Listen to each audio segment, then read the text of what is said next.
Okay. So if we replace one of these hydrogens with a chlorine, then we're going to have the inductive effect pulling the electrons out to the left. Because chlorine's more electronegative than hydrogen. Also, we could do it either inductive effect, or we could also do it with oxidation state. So what's the oxidation state here?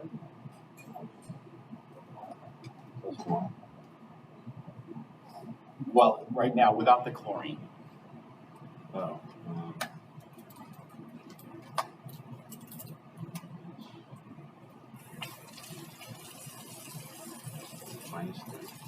-3. -3 is electron rich or electron poor? Pretty rich. And so if we're looking at chloroacetic acid,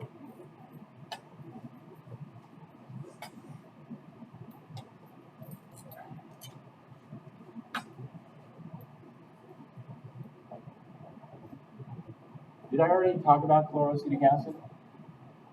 No. No? All right. You did talk about electron withdrawers and pushers. So, for example, the methyl group is a pusher, but the electron halogens. Yeah. So there are different ways we can approach this comparison here. So we'll just look at it.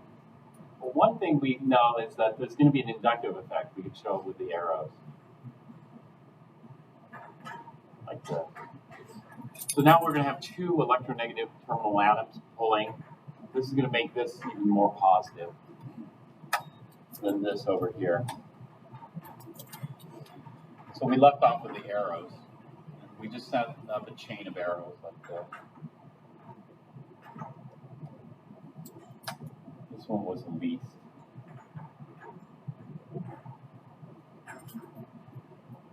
So based on polarity, we expect the chloroacetic acid to be more acidic. And based on the stability of the conjugate base, we also expect it to be more.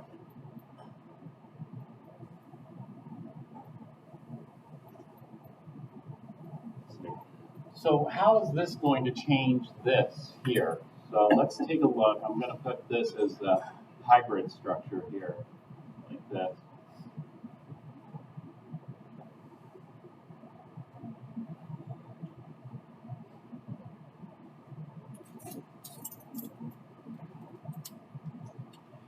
And these two are the same for both. And so we're looking at the substituent here. This is electron rich. And then when we look at this one, what's the oxidation state of carbon here?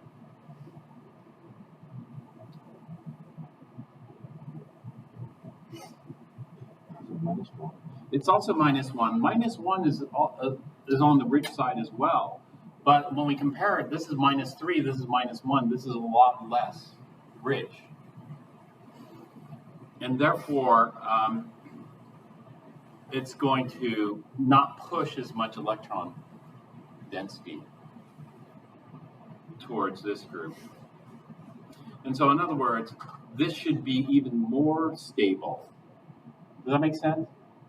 We could also do it by an inductive effect. We just draw the arrows. It might be easier just to do it like that.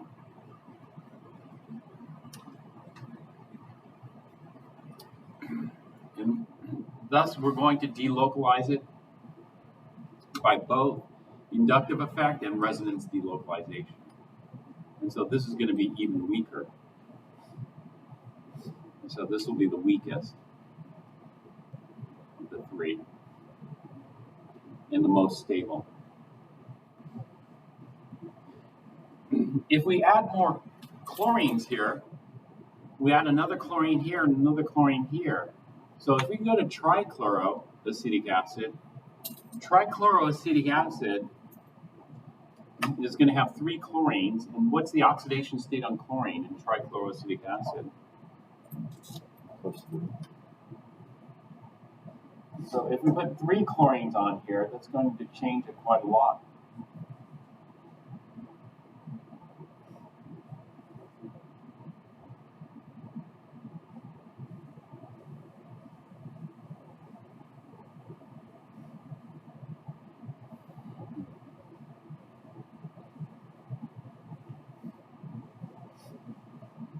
actually, let's just do it. Trichloroacetic acid turns out to be a strong acid. It's a strong acid because it's going to have a powerful inductive effect, making this one the most polar. Not only that, its conjugate base is going to be this most stable.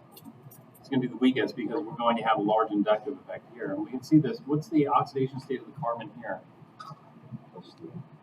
Yeah. This one's going to be +3. So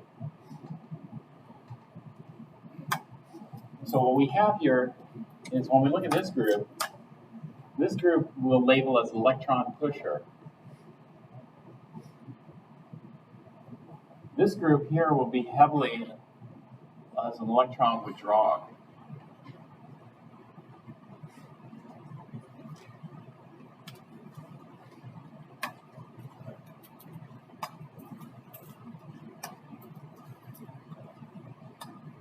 When you say it'll become like more polar, is that essentially the same? It'll have like a bigger dipole or a larger charge? Right. Bigger dipole, larger charge. Well, that's what I mean.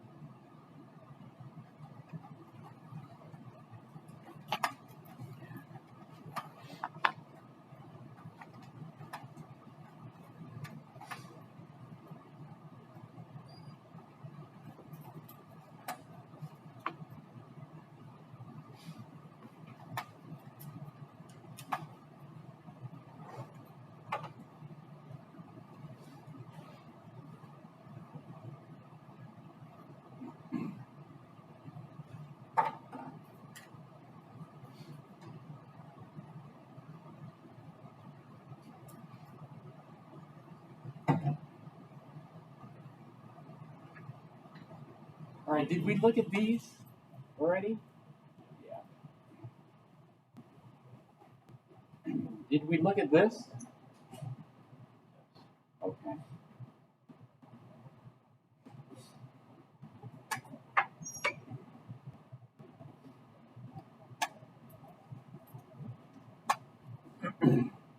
So what's missing here are the hydrogens. There's one hydrogen attached here. But when you look at this one, we can see the electron density. The lone pair is going to be on different carbons there. And this is resonance, but we can also have an inductive effect here. And that is, what if we put a different element on there? So for example, if we look at aniline, aniline's a pretty weak base. Sorry. Aniline's a pretty weak base because the negative charge density on nitrogen can be withdrawn into the ring. That is, the ring is going to be a slight electron withdrawal.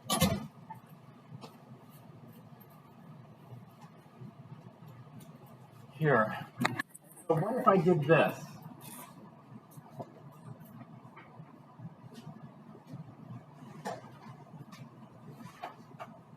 What if I put a chloro here?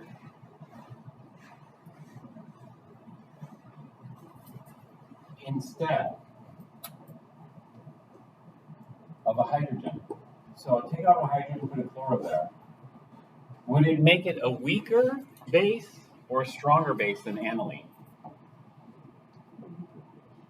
It would make it even weaker, right? Because we're going to have both negative charge delocalization in the ring, plus if I put a chloro there, that's going to withdraw the electron density here as well.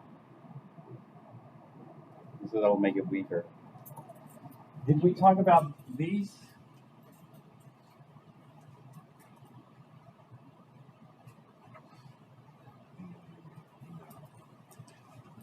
All right, these are acids here. Okay, which one is going to be the stronger acid?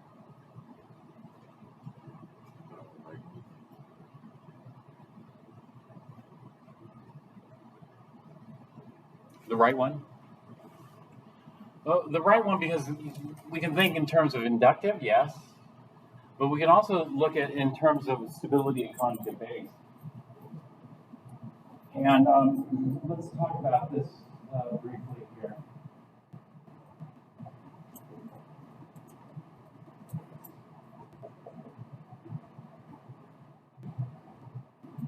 Normally, when we have something like this, did I do cyclohexanol and phenol? Yeah. Normally, when we have a hydrocarbon, hydrocarbons are electron rich. They burn. Even benzene rings burn. And so this is a little bit weird because normally we have, this is C6H6, 6 carbon, 6 hydrogen, and it's combustible, and it should be electron rich. And so it's a little bit paradoxical that this is electron withdrawer. This is electron withdrawer because of the conjugated pi bonding network here, which helps delocalize some of the charge into the ring. So something like this. We have different positions on the benzene ring.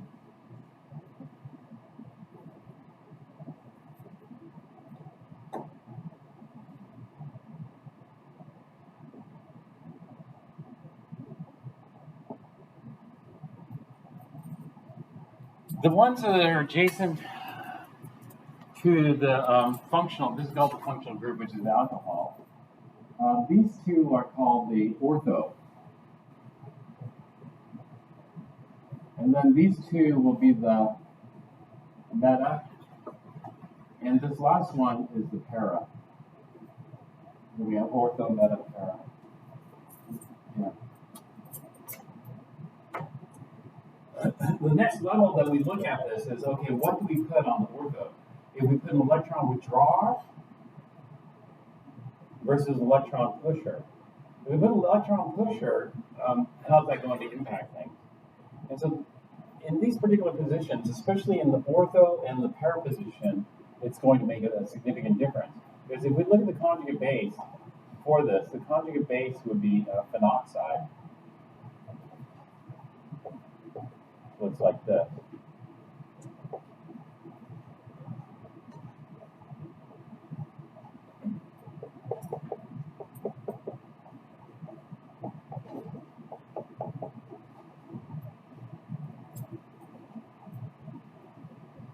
And what we can do with the phenoxide is we can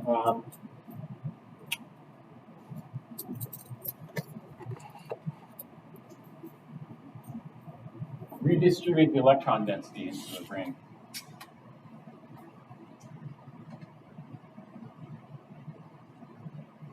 This.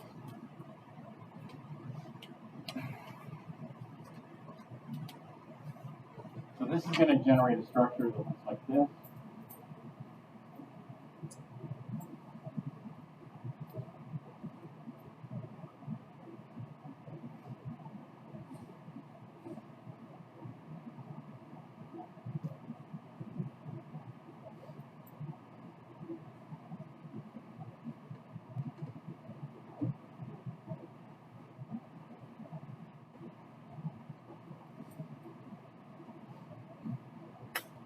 And so the lone pair goes on the ortho position here. And then we can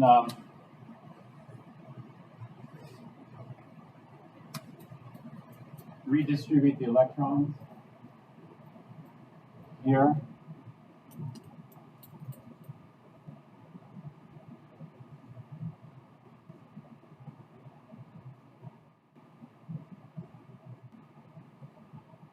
To put the lone pair in the pair position.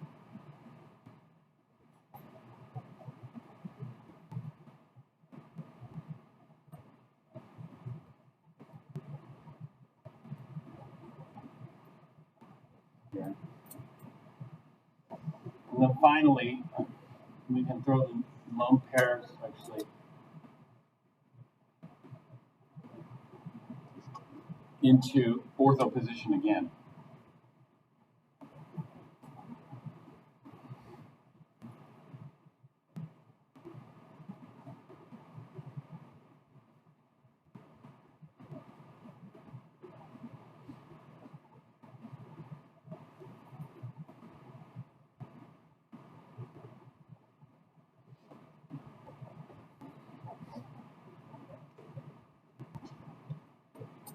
here.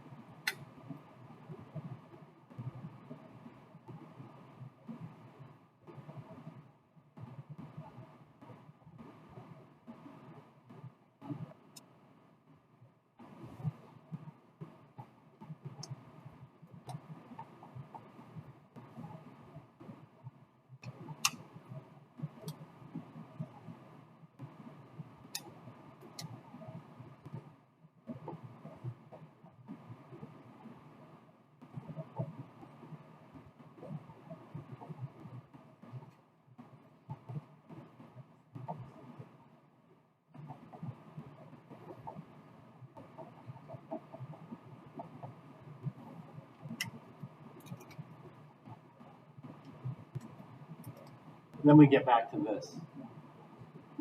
These two are essentially the same structure here. Those two would be represented by this hybrid, like this.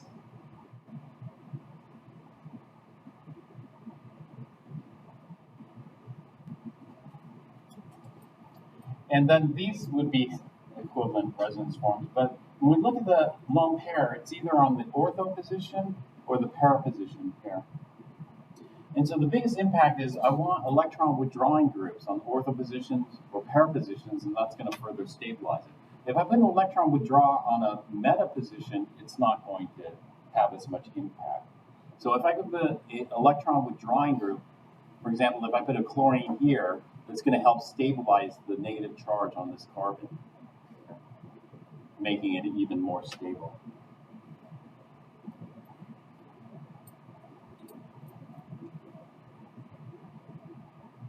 So would you say this has 4 resonance forms or 5?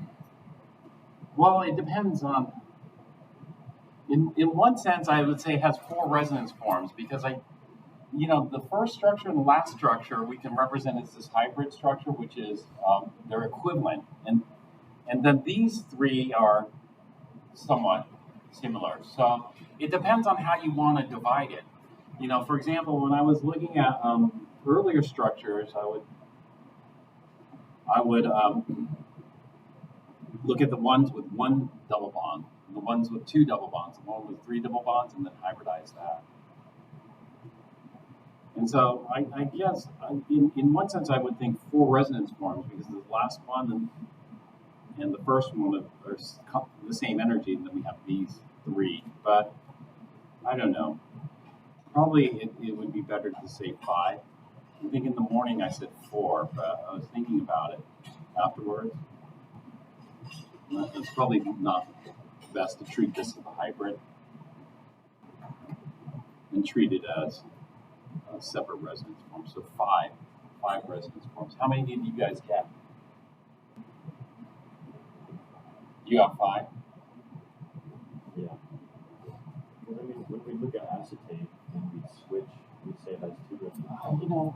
Okay.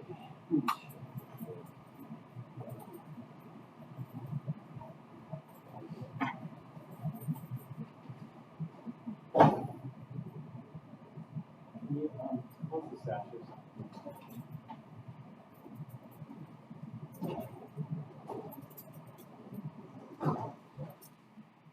Thanks.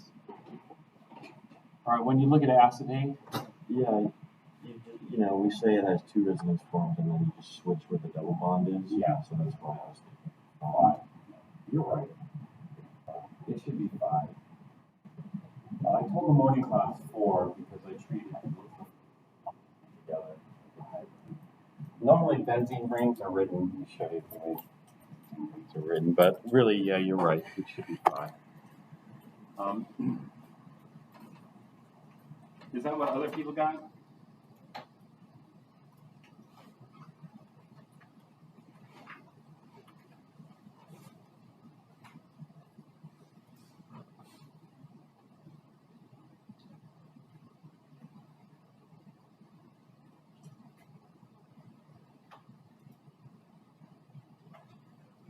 And normally we write benzene ring as a hexagon with this circle here.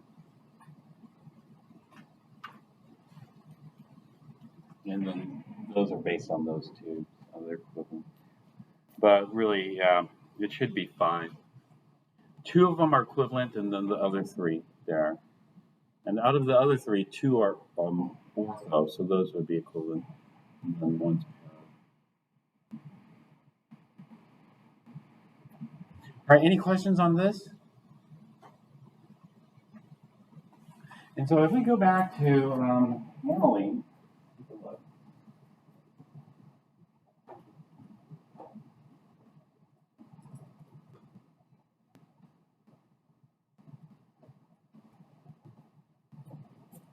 we can see here, if we put electron withdrawal groups here, that will help stabilize this even further. And we put the electron withdrawal groups either on the ortho or the meta position, not meta, ortho or para position that would be most impactful. What if we put electron pusher groups? What will that do? Will that make it more basic or less basic? More basic. Yeah, it would make it more basic. So if we put like, instead of a hydrogen, we put a methyl group on there, it's going to make it more basic. Methyl groups are which they're going to be pushers. Is there any link with No. This is carbon number 1. Whatever the functional group attaches to is the main carbon there. That's where carbon 0, or if you want to call it that. Or carbon 1. Actually, there's no 0. Carbon 1. All right, that's some stuff on measuring acids. The strength is going to be measured by something called a Kb or Ka. You know, the bigger the Ka, the more it dissociates, the more it ionizes. And so if we have an acid, a strong acid will have a large Ka because we generate a lot of hydronium, or H+. Weak acids will have a smaller Ka. We don't generate as much hydronium or H+.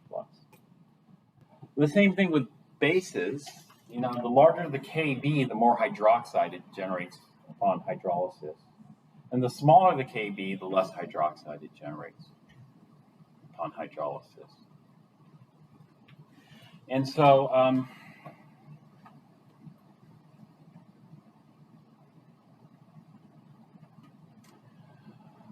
we can look at it in either form. We can either look at, orders of magnitude. So these are powers functions, P, powers of 10. And so this would be 3 powers of 10, or 10 to the third, roughly. 10 powers of 10. But it's a negative. And so this is the negative power. So this is 10 to the minus 3 to about 10 to the minus 4. That would be 10 to the minus 9. Actually, I went backwards. 10 to the minus 3 to 10 to the minus 2. So if we go 3, 4, 5, 6, 7, 8, 9, 10, well, anyway, we'll talk about that in a minute.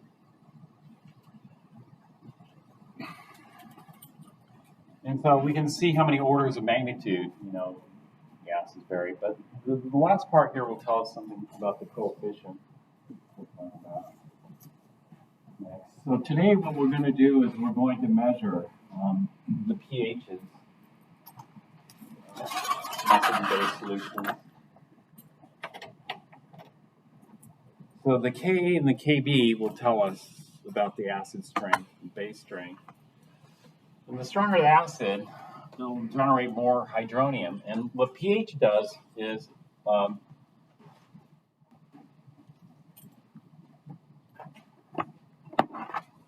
it just looks pretty much at the H+ or hydronium concentration, the power of that. So let's say the H+ of the hydronium concentration in solution was 1.0 times 10 to the minus 1. So this is going to be about 10 to the minus 1 molar. If we look at the power, or the exponential term here, it's 1. And so that's what we have here, 1. And then this part, the coefficient part, is in the decimal places here. Since this is right on 1, it's a 0.00. So this is 1 power of 10. Well, actually, it's native. And if we have a pH of 1, that turns out to be quite acidic. That's a lot of H+, 0.1 molar. Even though it doesn't sound like much, it's quite a lot of H+, 0.1 molar. What would the pH of 1 molar be? So 1 molar would be 1 times 10 to the 0. 10 to the 0, well, 10 to the 0 power will be 0, so the pH is 0. What is the pH of 0.01 molar? 0.01 molar is 10 to the minus 2, so the power is 2, so the pH is 2. That would also be acidic. And so, let's see. If we go to H plus concentration of 1.0 times 10 to the minus 7, the pH is going to be 7.00. This is right on that power, so we show it by how many decimal places we carry it out. Or 1.0 times 10 to the minus 14, which would give us a pH of 14. And so this is the typical range of pHs that we see here. With pH 7 being neutral, does anybody recall why pH 7 is neutral? 10 to the minus 7 molar H water. It's water, yeah. Is that what it's derived from? It's derived from water, but why would water have hydronium in there? Does water have hydronium? Pure water? Yeah. Pure water does have hydronium. It comes from autoionization or autohydrolysis, colliding with itself. But the reason this is called pH neutral is because the amount of hydronium should equal the amount of hydroxide. For every hydronium you produce in a collision, you'll produce a hydroxide, so they neutralize each other out or balance each other out. But they don't completely neutralize. There's still going to be hydronium. It's just equal amounts. And so acidic solutions have more hydronium than hydroxide, and basic solutions have more hydroxide than hydronium. But what we're going to do today is we're just going to measure the pH. So let's say I have 2.3 times 10 to the minus 5 molar H plus, or hydronium. If I have 2.3 times 10 to the minus 5 molar, then the power is like 5, but it's not exactly 5. It's not 1 times 10 to the minus 5. Then it would be exactly 5, or right on. This is going to be between pH 5 and pH 4. That's because if we keep increasing this, we'll go 2, 3, 4, 5, 6, 7, 8, 9, 10. When we get to 10, that's 10 times 10 to the minus 5, which is 1 times 10 to the minus 4. And so the pH here is between 5 and 4. If we want to figure out what that pH is, then we have this equation here. The pH is equal to the negative log of the H plus concentration. So we just plug in the H plus concentration here, and we see it's 4.638. But we're only allowed 2 sig figs because the coefficient has 2 sig figs, so we round it to 4.64. This would be acidic or basic? This is going to be acidic. And so we're going to measure pH not with indicators. We're going to measure pH with a pH meter. A pH meter has a pH sensitive electrode here. And let me twist this out of here to show you what it looks like on the inside. On the inside of this, there's a glass bulb. You see that? This glass bulb has a gel on the surface. And that gel is sensitive to how many H plus hydroniums gather around the outside. If you build up a lot of H pluses, then you build up a lot of positive charge, and then it compares it to the charge on the inside, and then we get a voltage. The voltage is an imbalance of charge. And so, what we do, though, is this gel can get dried out. And so to prevent it from getting dried out, we have a conditioning solution here, which keeps the gel hydrated. If it becomes dehydrated, then it becomes very unresponsive. And so it should always be in solution, but you know, we can leave it in the air for a little bit. It's not going to dry out. But what I need to do is I need to wash off that conditioning solution. So I'll wash it off, and then I need to wash off the glass bulb free of conditioning solution. And then I'm going to dry it off using some Chem wipes here. Okay, now I'm ready to take my measurement. But before I can take any measurements, I have to make sure that the voltage here is calibrated. That is, it's reading the correct pH. And so the first thing is, I got to make sure that I calibrate my pH meter. And so we'll go through the calibration together. So why don't you check out, you can either do this solo or you can work in a group, but you're going to check out the pH meter from the stockroom there, and we'll get started with this.